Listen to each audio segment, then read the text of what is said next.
पिछले एपिसोड में आपने देखा कि गेट की घंटी बजने पर अंजलि गेट खोलती है और कौशिक को देखकर चौंक जाती है। अब आगे। अब तुम यहाँ भी? ऐसा सुनकर सभी का ध्यान अंजलि की ओर जाता है और गेट पर कौशिक को खड़ा देखते हैं। कौशिक जोर जोर से हंसने लगता है। अजीब पागल है, यहाँ भी चला आया। कौशिक सभी के ऊपर एक विभूति फेंककर फिर से गायब हो जाता है। ये क्या है भैया? ये क्या हो रहा है? आजकल ये क्या चल रहा है, मुझे तो कुछ भी समझ नहीं आ रहा।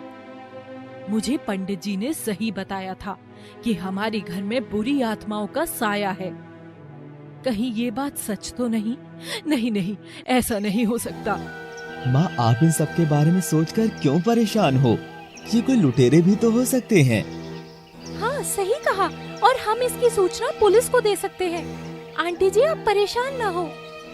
बात तो सही है। तो ठीक है, तुम पहले जाकर ये सूचना पुलिस को दे आओ। ठीक है माँ, मैं चला जाता हूँ।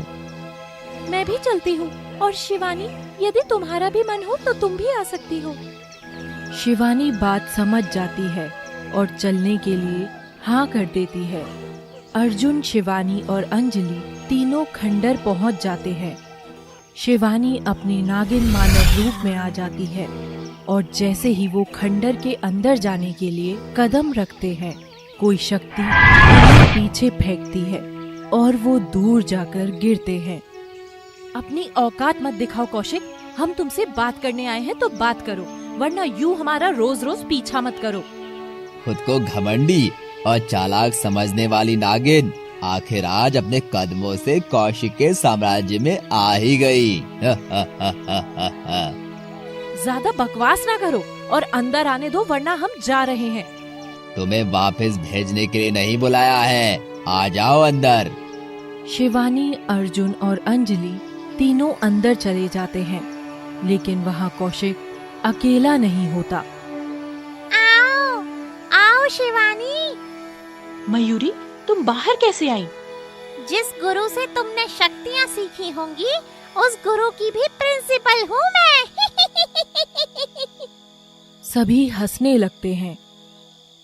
और तुम नागेंद्र, बहुत बड़े धोखेबाज निकले तुम।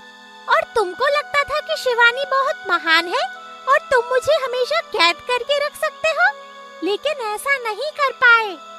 नागेंद्र अर्जुन चुप रहता है।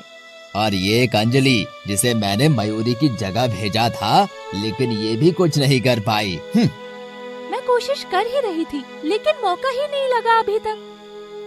कोई बात नहीं, अब तुम शिवानी के साथ क्यों खड़ी हो? हमारे साथ आ जाओ। अंजलि मयूरी के पास जाकर खड़ी हो जाती है। अंजलि अभी तक हमारे लिए कुछ नहीं कर पाई है। मैंने आपको नागमणि तो दिलवाई थी। चुप रहो, हमें और गुस्सा मत दिलाओ। और हाँ, नागमणि का नाम भी अपनी जुबान पर मत लाओ। नागमणि? मतलब आपको नागमणि मिल चुकी है और आपने अभी तक बताया भी नहीं है? नहीं मयूरी, ऐसा कुछ भी नहीं है। फिर कैसा है? धोखा तो आपने भी किया है। मयूरी, तुम पहले मेरी बात सुनो। मेरे साथ खुद धोखा हुआ है, मैं तुम्हें सब बताता हूँ। ठीक है। शिवानी ने एक रात मणि मुझे दे दी और मैं उसे लेकर घर आ गया। शिव का बहुत बहुत धन्यवाद। मेरी वर्षों की तपस्या का फल आज शिव ने दे ही दिया। मैं धन्य हो गया प्रभु, मैं धन्य हो गया। वर्षों से मैंने सोचा था कि बस एक बार नागमणि मुझे मिल जाए और मैं सारा साम्राज्य प्राप्त कर लूं। आज मिल गया सब। जय हो भोलेनाथ की। मैं इससे कुछ मांग कर देखता हूँ। हे नागमणि, मेरे इस खंडर को एक महल में बदल दो। नागमणि कोई काम नहीं करती है। चलो शक्तियाँ मांग कर देखता हूँ। मणि, मुझे शक्तिशाली बना दो, मुझे अमर कर दो। मणि के कोई प्रतिक्रिया न देने पर कौशिक ने मणि को हाथ में उठाकर देखा तो उसका प्रकाश बंद हो गया और मणि पत्थर से रेत में बदल गई, चिल्लाते हुए। शिवानी, मैं तुम्हें नहीं छोड़ूंगा। इसकी सजा तुम्हें जरूर मिलेगी। मेरे साथ मजाक करके बिल्कुल भी अच्छा नहीं किया।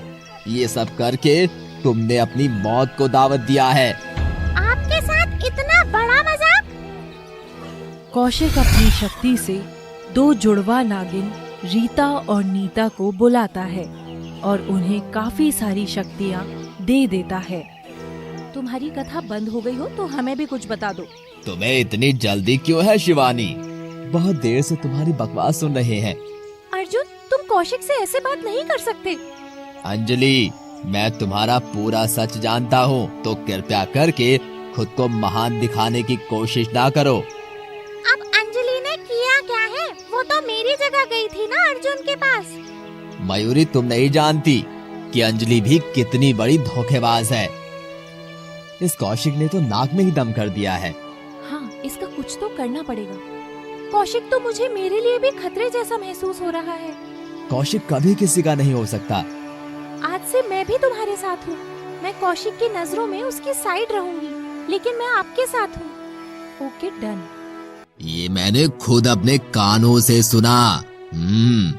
अब तो इनको छोड़ना ही नहीं है। कौशिक शिवानी को एक सफेद औरे से बांध देता है, अर्जुन को फूंक से उड़ा देता है और दीवार में उसका सर दे देकर मारता है। अंजलि उसे बचाने आती है। अच्छा, मेरी बिल्ली मुझी को मियाओ। कौशिक अंजलि को दीवार से चिपका देता है और रीता और नीता को अंजलि को सबक सिखाने का आदेश देता है। तुम्हारी दुश्मन हूँ मैं, स्वागत नहीं करोगी हमारा? बिल्कुल जरूर, स्वागत तो जरूर करेंगे। आओ, गले लग जाओ। अंजलि हिलने की कोशिश करती है, लेकिन वो अपना एक पैर भी नहीं उठा पाती। दूसरी तरफ अर्जुन बहुत घायल हो चुका है। कौशिक, छोड़ दो इन सबको। तुम अपनी शक्तियों का गलत प्रयोग कर रहे हो। कौशिक जोर जोर से हंसता है। नागमणि दे दे नागिन, नहीं तो मैं अर्जुन को मार दूंगा। नहीं नहीं, उसे कुछ मत करना। अच्छा, तो पहले तुम्हें सबक सिखाना पड़ेगा।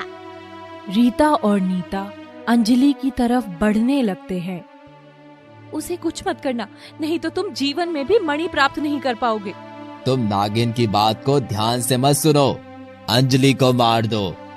तुम हमारे पास तक नहीं आ सकती थी, लेकिन अपने मेहमानों के गले लगने में खुद ही चली आई। रीता गले लगने के लिए आगे बढ़ती है और नीता भी, लेकिन चुपचाप से चाकू अंजलि के पेट में घुसा देती है। अंजलि की चीख निकलती है। कहानी जारी रहेगी।